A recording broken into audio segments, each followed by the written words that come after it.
IAS, IPS, NIA అధికారినంటూ మోసాలకు పాల్పడుతున్న ఘరానా కేటుగాడిని Hyderabad film Nagar పోలీసులు అరెస్టు చేశారు.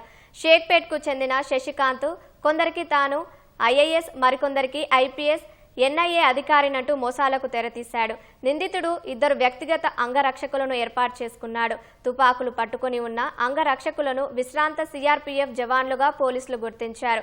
తాను ప్రయాణించే కారుకు సైరన్ ఏర్పాటు చేసుకుని పోలీస్ అని రాయించుకున్నట్లు పశ్చిమ మండలం డీసీపీ శ్రీనివాస్ తెలిపారు. టీఎస్ఐఐసి భూమి కేటాయించినట్టు నకిలీ దస్త్రాలు సృష్టించి gold gym MD Ali Hasan వద్ద 10 లక్షలు, అదే జిమ్ సూపర్వైజర్ వద్ద 8 లక్షల రూపాయలు వసూలు చేసినట్టు డీసీపీ వివరించారు. బాధితుల ఫిర్యాదు మేరకు కేసు నమోదు చేసి పోలీసులు నకిలీ అధికారిని అరెస్టు చేశారు. అతనికి అంగరక్షకులుగా ఉన్న ప్రవీణ్, విమల్ పరారీలో ఉన్నారు. నిందితుడి నుంచి 2 మొబైల్ ఫోన్లు, 6 సిమ్ కార్డులు, 2 వాకీ టాకీలు, నకిలీ గుర్తింపు కార్డులు స్వాధీనం చేసుకున్నారు.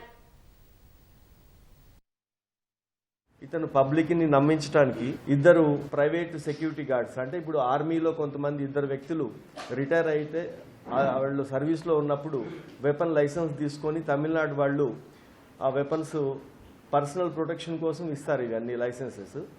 ఆ లైసెన్స్ కలిగిన వ్యక్తుల్ని వాళ్ళు గన్మెన్లుగా నియమించుకొని ఇక్కడ తిరిగేటప్పుడు బండి మీద సైరన్ పెట్టుకొని తర్వాత ఆ గన్మెన్లతో తిరగటం మూలన ప్రజలందరూ కూడా కొంతమంది ఇప్పుడు ఎవరైతే బాధితులు ఉన్నారో వాళ్ళు నమ్మారు.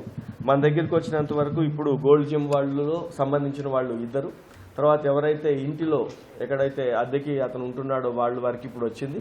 పబ్లిక్ అందరికీ అప్పీల్ చేసేది ఏంటంటే, ఎస్పెషల్లీ పోలీస్ ఆఫీసర్గా పోస్ట్ చేస్తున్నప్పుడు వీళ్ళని నమ్మేసి వాళ్ళు అడిగిన డబ్బులు ఇవ్వటము లేకపోతే ఇంకొక రకమైన ఫెసిలిటీస్ కల్పించాల్సిన అవసరం లేదు. పబ్లిక్ ఇన్ఫర్మేషన్ ఇస్తే ఇటువంటి వాళ్ళని త్వరగానే బాధితులు తక్కువ ఉండేటప్పుడే వాళ్ళని అరెస్ట్ చేసి వాళ్ళ మీద చట్టరీత్యా చర్యలు తీసుకునే అవకాశం ఉంటుంది. కాబట్టి పబ్లిక్ అందరూ దీన్ని సహకరించాలని కోరుతున్నాను.